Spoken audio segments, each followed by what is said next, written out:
नमस्कार दोस्तों, स्वागत है आपका इरावट के करंट अफेयर प्रोग्राम खबरनामा में। आज हम 2 दिन का करंट अफेयर डिस्कस करेंगे जो 6 मई और 7 मई की महत्वपूर्ण घटनाओं से संबंधित है। ये न्यूज़ हमने PIB, the Hindu, Indian express जैसे सिविल सेवा की परीक्षा के लिए महत्वपूर्ण अखबारों की खबरों से लिया है। तो चलिए आज का डिस्कशन हम स्टार्ट करते हैं। तो आज की पहली न्यूज़ है पीएम मित्रा। पीएम मित्रा के संबंध में पहले हम न्यूज़ को डिस्कस करेंगे, उसके बाद में पीएम मित्र के बारे में और बात करेंगे। तो वो जो पीएम, ये जो कपड़ा मंत्रालय है, इसने PM mega integrated textile regional and apparel park, जिसको शॉर्ट में हम पीएम मित्रा पार्क एक कहते हैं, ठीक है। तो पीएम मित्रा के तहत एक राष्ट्रीय सम्मेलन का आयोजन किया है, जिसमें 13 राज्यों ने पीएम मित्र पार्क स्थापित करने के लिए 18 प्रस्तावों की रूपरेखा प्रस्तुत की है। ये इसकी न्यूज़ है। अब इसके जो बैकग्राउंड में क्या है, पीएम मित्रा कैसे क्या है, इसके संदर्भ में गवर्नमेंट की क्या पॉलिसी है, इसके संदर्भ में हम बात करेंगे।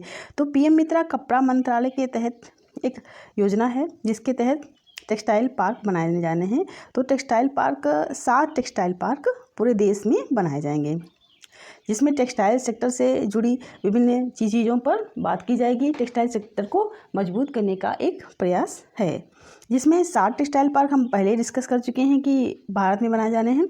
अब उत्तर प्रदेश के संदर्भ में हम देखते हैं कि उत्तर प्रदेश को क्या इस 7 टेक्सटाइल पार्क में से कुछ मिलेगा या नहीं मिलेगा, और मिलेगा तो कितना मिलेगा। तो यूपी में इन 7 टेक्सटाइल पार्कों में से एक टेक्सटाइल पार्क बनाया जाना है। अब यह टेक्सटाइल पार्क कहाँ बनाया जाएगा, तो जो उत्तर प्रदेश की जो राजधानी है लखनऊ, ठीक है, और इसी के पास में है हरदोई। तो लखनऊ और हरदोई के बीच में यह टेक्सटाइल पार्क बनाया जाएगा, ठीक है। अब हम आगे की न्यूज़ पर नज़र डालेंगे। तो आगे की न्यूज़ है कि WHO ने एक अनुमान लगाया है कि भारत में कोविड-19 से जुड़ी मौतों का जो अनुमान प्रस्तुत किया है कि भारत में 4.7 मिलियन मौतें कोविड-19 के कारण हुई हैं। तो यह जो आंकड़ा है, इसे प्रीलिम्स में पूछे जाने की संभावना थोड़ी कम है, परंतु जब आप मेंस का पेपर 2 लिखेंगे तो आप लिख सकते हैं कि भारत का जो हेल्थ सेक्टर है वहाँ पर इंफ्रास्ट्रक्चर की कितनी कमी है, क्या उसमें सुधार की संभावनाओं को बढ़ाया जाना चाहिए, और अगर भारत में हेल्थ इंफ्रास्ट्रक्चर बेहतर होगा तो भविष्य में जो स्वास्थ्य की समस्याएं हैं, जो स्वास्थ्य की जो चुनौतियां आती हैं, जो आपदाएं आती हैं, जैसे कोविड की आपदा आई, तो इस तरह की आपदा में मौतों को कम किया जा सकता है, ठीक है। अब इसके बाद फिर हम आगे बढ़ेंगे। तो यहाँ पे देखिए बताया गया है, देखिए इंडिया है, रशिया है, इंडोनेशिया है, इस तरह के टॉप 3 देश हैं जहाँ पर कोविड-19 से मौतों की संख्या सर्वाधिक हुई है। यही नीचे लिखा हुआ है, इस पर बहुत अधिक फोकस करने की ज़रूरत नहीं है, ऊपर की न्यूज़ आपके लिए सही रहेगी। फिर इसके बाद नासा के जलवायु वैज्ञानिक हैं जिन्होंने विश्व खाद्य पुरस्कार जीता है। अब इसके बारे में देखते हैं। ये देखिए इनकी तस्वीर बनी हुई है, ये आप देख सकते हैं यहाँ पर, ये तस्वीर है इनकी।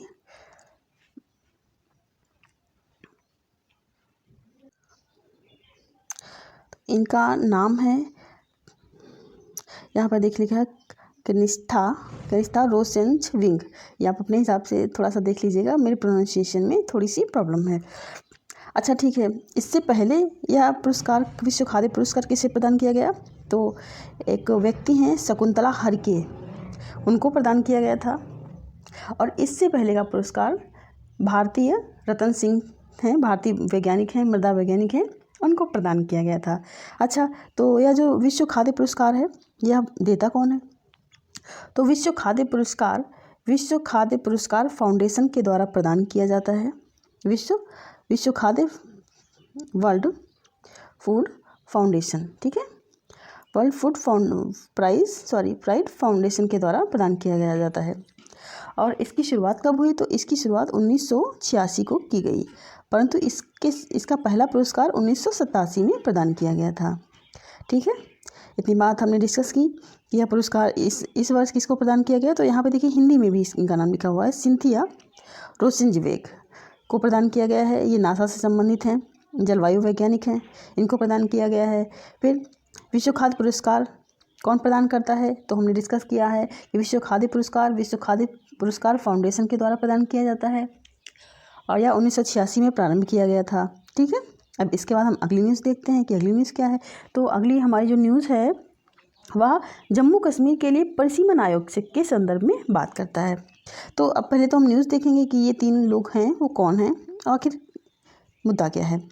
तो मुद्दा यह है कि जम्मू कश्मीर परिसीमन आयोग के संदर्भ में जो है परिसीमन आयोग ने अपनी रिपोर्ट प्रस्तुत की है। अब रिपोर्ट में क्या है, इसमें जम्मू के लिए 43 सीटें विधानसभा सीटें और कश्मीर के लिए 47 सीटें आरक्षित की हैं।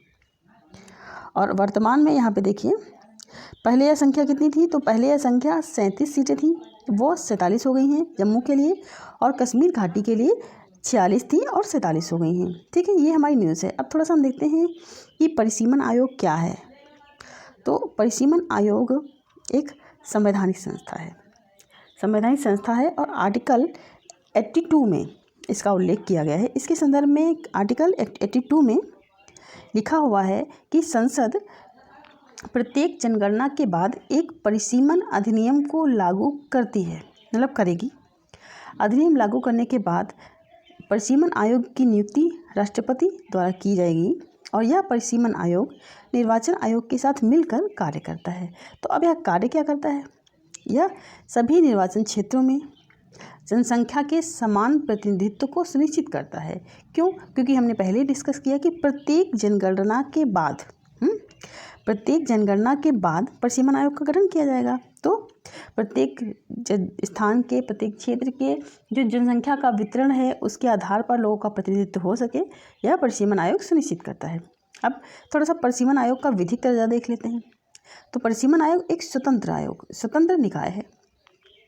परिसीमन आयोग के द्वारा लिए गए किसी भी निर्णय पर न्यायालय में नहीं जाया जा सकता। अर्थात यदि परिसीमन आयोग ने किसी विधानसभा क्षेत्र या किसी जो है निर्वाचन क्षेत्र का गठन किया है, उसकी सीमा का निर्धारण किया है, तो उसके अपोजिशन में आप हाई कोर्ट, सुप्रीम कोर्ट या जो है न्यायालय, मतलब कहने का तात्पर्य यह है कि आप न्यायालय में नहीं जा सकते। क्यों नहीं जा सकते? इससे क्या होता है कि जो चुनाव होते हैं वो अनिश्चित समय के लिए बाधित हो जाते हैं। ठीक है, अब हम देखते हैं कि जो ये परिसीमन आयोग होता है इसमें संगठन क्या होता है, इसका संगठन क्या होता है और कौन कौन से लोग इसमें शामिल होते हैं। ठीक है, तो जो परिसीमन आयोग होता है उसमें 3 लोग होते हैं। ठीक है, 3 लोग होते हैं। अब 3 लोग कौन कौन होते हैं? एक तो भारत का सर्वोच्च न्यायालय का जो सेवानिवृत्त होता है, रिटायर्ड होता है, रिटायर्ड चीफ जस्टिस कोई भी जस्टिस हो सकता है, रिटायर्ड जस्टिस, सुप्रीम कोर्ट का रिटायर्ड जस्टिस होना चाहिए। ठीक है, फिर इसके बाद में जो निर्वाचन आयोग का मुख्य निर्वाचन आयोग जो मुख्य निर्वाचन आयुक्त है वो होना चाहिए, और जिस राज्य के संबंध में यह परिसीमन आयोग बनाया गया है उस राज्य निर्वाचन का आयुक्त होना चाहिए, उसे जो राज्य निर्वाचन आयुक्त होना चाहिए, और भारत का निर्वाचन आयुक्त होना चाहिए, और सुप्रीम कोर्ट का रिटायर्ड जस्टिस होना चाहिए। ठीक है, एक बार फिर से डिस्कस कर लें संगठन के बारे में। तो यहाँ पर हमने देखा कि 3 लोग चाहिए। पहला जो होगा सुप्रीम कोर्ट का रिटायर्ड जस्टिस होगा, जो दूसरा होगा वो निर्वाचन आयोग का जो इलेक्शन कमीशन है उसका जो है निर्वाचन आयुक्त होगा, और जो थर्ड है वह स्टेट का निर्वाचन आयुक्त होगा। ठीक है, अब आगे बढ़ते हैं।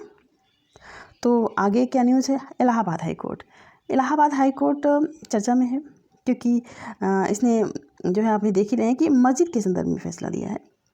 मस्जिद में लाउड स्पीकर का विवाद इस समय जोरों पर है। तो इलाहाबाद हाई कोर्ट ने डिसीजन दिया है कि जो मस्जिदों में लाउड स्पीकर लगाना किसी भी व्यक्ति का मौलिक अधिकार नहीं है। ये न्यूज़ है हमारी। अब हम देखते हैं पहली चीज़ तो हम ये देखते हैं कि इलाहाबाद हाई कोर्ट, इसके बारे में थोड़ा सा इसकी हिस्ट्री देख लेते हैं।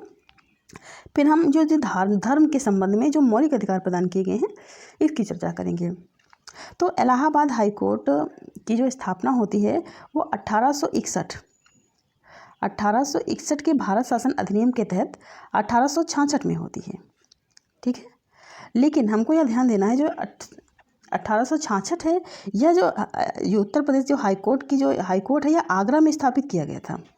ठीक है, आगरा में स्थापित किया गया था, और 1875 में इसको प्रयागराज, मतलब वर्तमान का प्रयागराज में इसको स्थापित किया गया।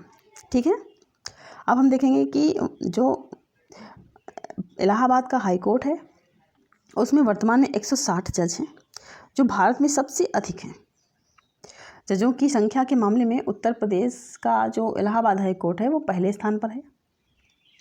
इसके अलावा वर्तमान में जो चीफ जस्टिस हैं इलाहाबाद हाई कोर्ट के, उनका नाम है न्यायमूर्ति राजेश बिंदल।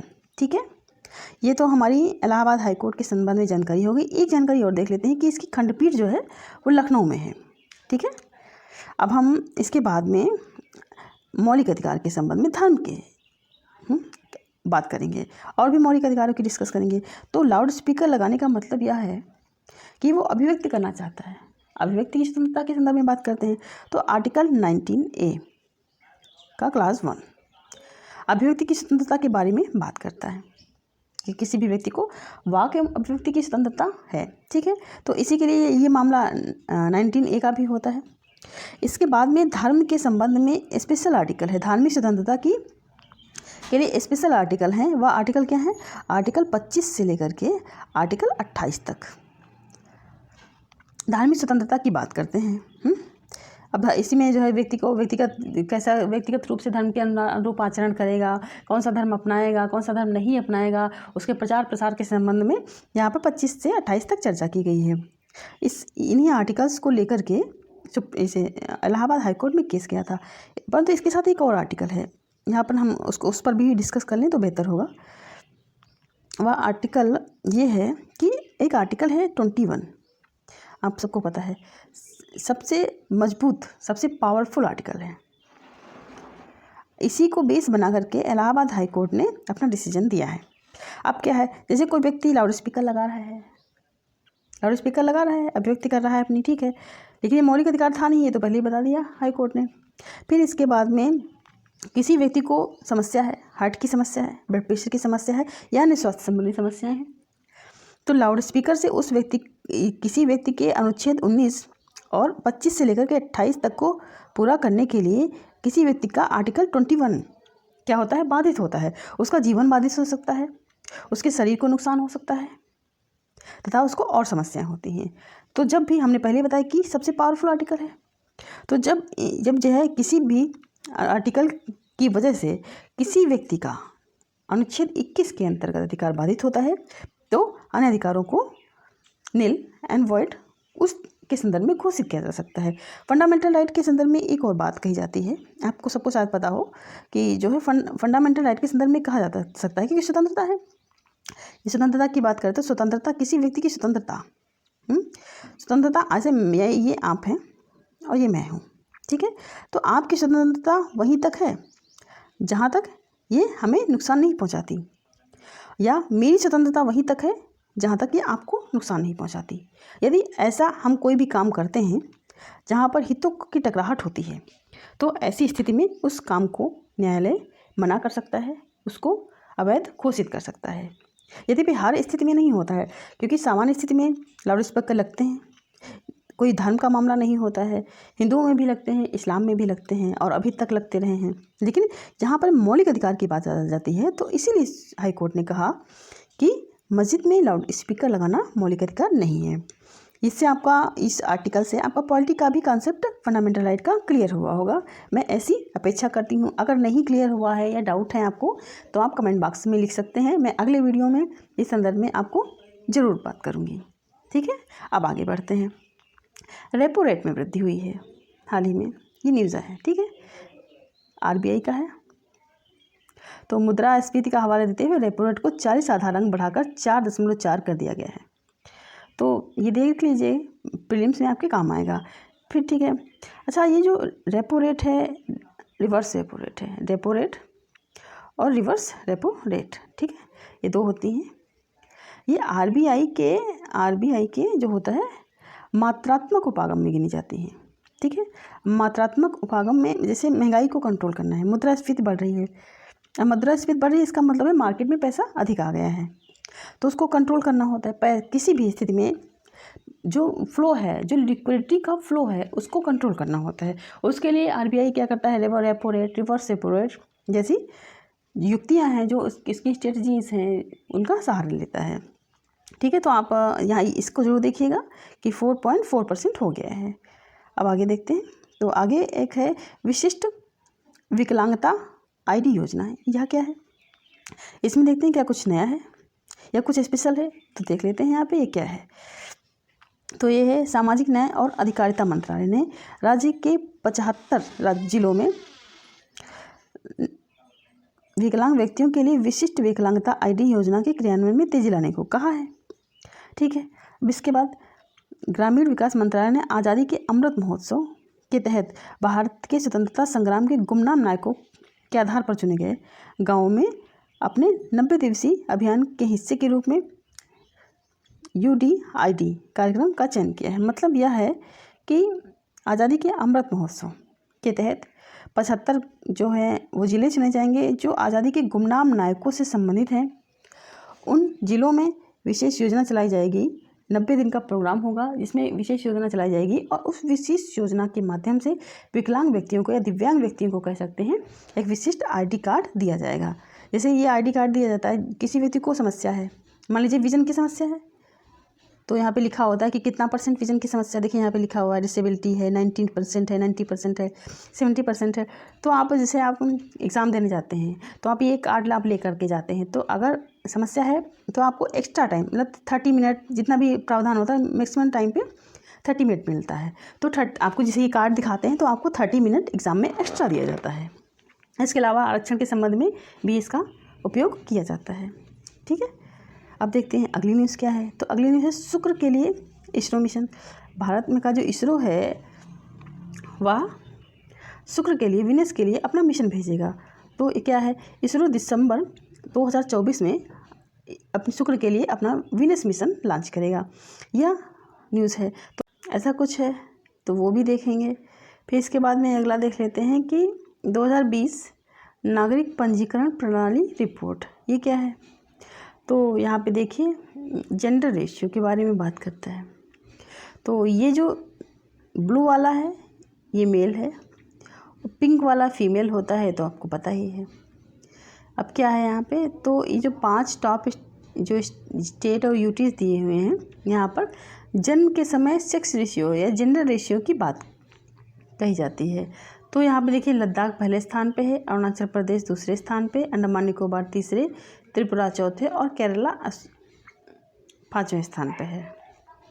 ऐसे बॉटम में देखते हैं तो बॉटम में यहाँ पर मणिपुर बॉटम में है, दादरा नगर हवेली और दमन एवं दीव दूसरे स्थान पे, नीचे से दूसरे स्थान पे है। ठीक है, गुजरात 3rd पे, हरियाणा 4th पे और MP 5th के। ठीक है, तो यह स्थान है। अब यहाँ पे थोड़ा सा न्यूज़ में भी देख लेते हैं, हालांकि न्यूज़ में वही दिया हुआ है जो हम इमेज में देख चुके हैं, फिर भी देखेंगे। तो यहाँ पर रिपोर्ट आई है नागरिक पंजीकरण प्रणाली की रिपोर्ट पर आधारित महत्वपूर्ण सांख्यिकी पर वार्षिक रिपोर्ट के अनुसार लद्दाख ने 2020 में देश में जन्म के समय सबसे अधिक लिंगानुपात दर्ज किया। ये तो हम ऊपर ही देख चुके हैं। फिर दूसरे स्थान पे अरुणाचल प्रदेश था, तीसरे स्थान पे अंडमान निकोबार था, चौथे पे त्रिपुरा और 5वें पे केरल था। ये ऊपर हम देख चुके हैं, वही चीज़ यहाँ पर लिखी हुई है। तो जन्म के समय जो लिंगानुपात होता है उसके मामले में हमने स्टेट वाइज देखा है। ये प्रीलिम्स के बेस पे तो इम्पॉर्टेंट होता ही है, लेकिन जब आप मेंस लिख रहे होते हैं तब भी आपको दिखाना होता है कि जन्म के समय कितना लिंगानुपात था, वर्तमान में कितना। शिशु लिंगानुपात भी जब हम जनगणना देखते हैं तो उसमें शिशु लिंगानुपात भी दिखाता है, तो इसी के आसपास के आंकड़े होंगे। तो हम देखते हैं कि ये देखिए 1000 से ऊपर है, जब 1000 से ऊपर है तो यहाँ पे देखो अच्छा है, ये अच्छा है। 2 राज्य से हैं जहाँ पे मतलब 1000 पे हम देखते हैं ना सेक्स रेशियो, तो 1000 से ऊपर है, यहाँ पे भी अच्छा ठीक है, लेकिन बहुत अच्छा नहीं, मतलब बराबर नहीं है, लेकिन फिर भी देखिए यहाँ पे दिखाया भी गया है, यहाँ पे कम है। अब इसके बाद में देखते हैं आगे क्या है, तो वही जो हम ऊपर डिस्कस कर चुके हैं वही है। इसके बाद जो अगली न्यूज़ है फिर भी इसी आंकड़े से संबंधित है। तो यह क्या है, राष्ट्रीय परिवार स्वास्थ्य सर्वेक्षण 5 NF, देखिए यहाँ लिखा हो NFHS का जो आंकड़ा है 5 आ गया है। इसके संबंध में देखेंगे प्रीलिम्स के अकॉर्डिंग ये बहुत इम्पॉर्टेंट होता है। तो ये जो हमारे स्वास्थ्य मंत्री हैं मनसुख मंडाविया, इन्होंने इसको जारी किया है, 5वें दौर की रिपोर्ट है, ये ऊपर देख चुके हैं। तो इसमें ये बताया गया है कि जो टोटल TFR जो है कुल प्रजनन दर है के प्रति महिला बच्चों की औसत संख्या जो NFHS 4 था और NFHS 5 है, इसके बीच राष्ट्रीय स्तर पर गिरावट दर्ज की गई है। तो गिरावट कितनी दर्ज की गई है? तो 2.2 था। NFHS 4 में 2.2 था और NFHS 5 में 2.0 हो गया है। जबकि आपको पता है एक रिप्लेसमेंट लेवल होता है, प्रतिस्थापन दर होता है, और प्रतिस्थापन दर कितनी होती है? तो 2.1 होती है, 2.1 होती है। और जो वर्तमान का जो ओवरऑल जो है आंकड़ा वो प्रतिस्थापन से नीचे चला गया है। ठीक है। और भारत में केवल 5 स्टेट ऐसे हैं जहाँ पर प्रजनन दर जो है वो प्रतिस्थापन दर से ऊपर है। अब वो कौन कौन से हैं? पहले स्थान पे बिहार है जहाँ पर 2.98 है। मेघालय है जहाँ पर 2.91 है। यूपी मोस्ट इम्पॉर्टेंट, इसको आपको याद करके रखना है कि जो यूपी है, यहाँ पे मैं लिख देती हूँ, इसका क्या हमने बताया था 2.35 है। इसको आपको एकदम रट के रखना है। अगर आप स्क्रीनशॉट लेना चाहते हैं तो आप स्क्रीनशॉट ले सकते हैं, क्योंकि ये पूछ सकता है, या तो ये 5 राज्यों में से ये पूछ सकता है कि किसका ऊपर है। केवल 5 राज्य हैं ना, तो वो ये पूछ सकता है। बहुत इंपॉर्टेंट है, आप देख लीजिएगा। देखिए यहाँ पे फिर से मैं बता देती हूँ, बिहार है, रुकिए 1 मिनट। तो जो प्रतिस्थापन दर का 5 लोगों का ऊपर है, तो पहले स्थान पे क्या है? बिहार है। थर्ड पे क्या था यहाँ पे? तो हमने देखा था मेघालय था। और थर्ड पे यूपी है। 4 पे झारखंड है और 5th पे मणिपुर है। केवल 5 स्टेट हैं, आप इनको याद करके रखिए।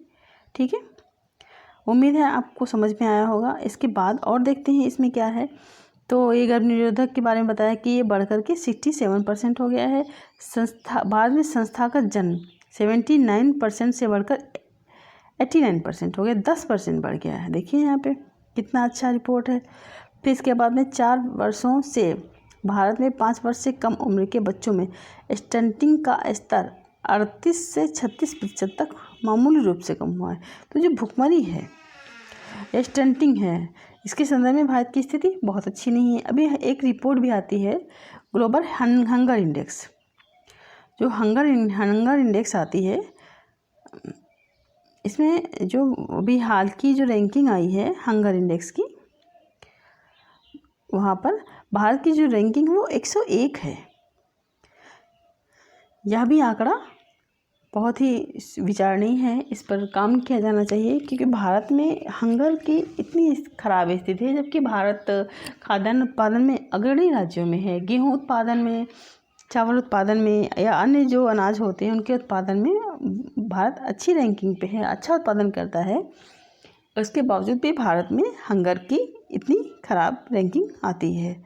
ठीक है, इसके बाद फिर हम आगे देखें तो सूक्ष्म खाद्य प्रसंस्करण उद्यमों पर प्रधानमंत्री औपचारिकरण, जहाँ MSME के सेक्टर में जो है वहाँ उसके MSME सेक्टर के औपचारिकरण के संबंध में बात करता है।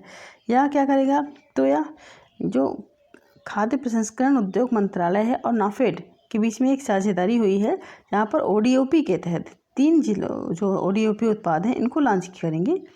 खाद्य प्रसंस्करण उद्योग मंत्रालय और नाफेड दोनों एक साथ मिल करके।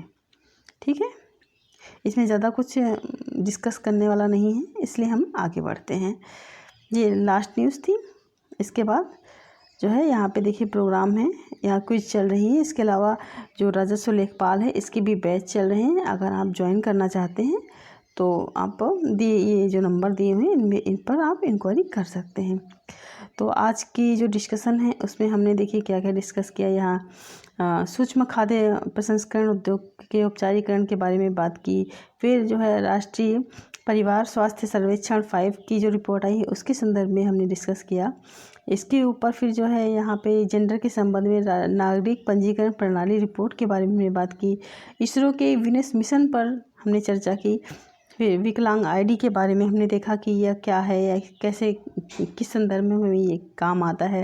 रेपो रेट के संदर्भ में देखा, इलाहाबाद हाई कोर्ट और फंडामेंटल राइट को देखा। यहाँ पर हमने परिसीमन आयोग जम्मू कश्मीर के संबंध में और परिसीमन आयोग के क्या कार्य हैं, क्या इसका संगठन है, इस संबंध में भी हमने चर्चा की। इसके बाद में फिर हमने यहाँ पे विश्व खाद्य पुरस्कार देखा। यहाँ पर कोविड के संदर्भ में भारत में से जुड़ी मौतें देखी और इसके बाद में फिर पीएम मित्रा की हमने ये भी देखा। इसी तरह से 6 और 7 मई की डिस्कशन में हमने इतनी सारी न्यूज़ को कवर किया। तो आज की न्यूज़ में इतना ही था। उम्मीद करते हैं कि हमारे यह प्रोग्राम आपको अच्छा लग रहा होगा। अगर आप खबरनामा प्रोग्राम में कुछ और चीज़ें चाहते हैं कि हम इसमें कुछ और सुधार करें, कुछ नया इसमें जोड़ें, तो आप हमें कमेंट बॉक्स में ज़रूर लिखें। आप देखिए इसको, आपको उम्मीद है कि आपको यह ज़रूर लाभ देगा और आपको इससे फ़ायदा मिलेगा, आपकी तैयारी और बेहतर हो सकेगी। तब तक के लिए धन्यवाद।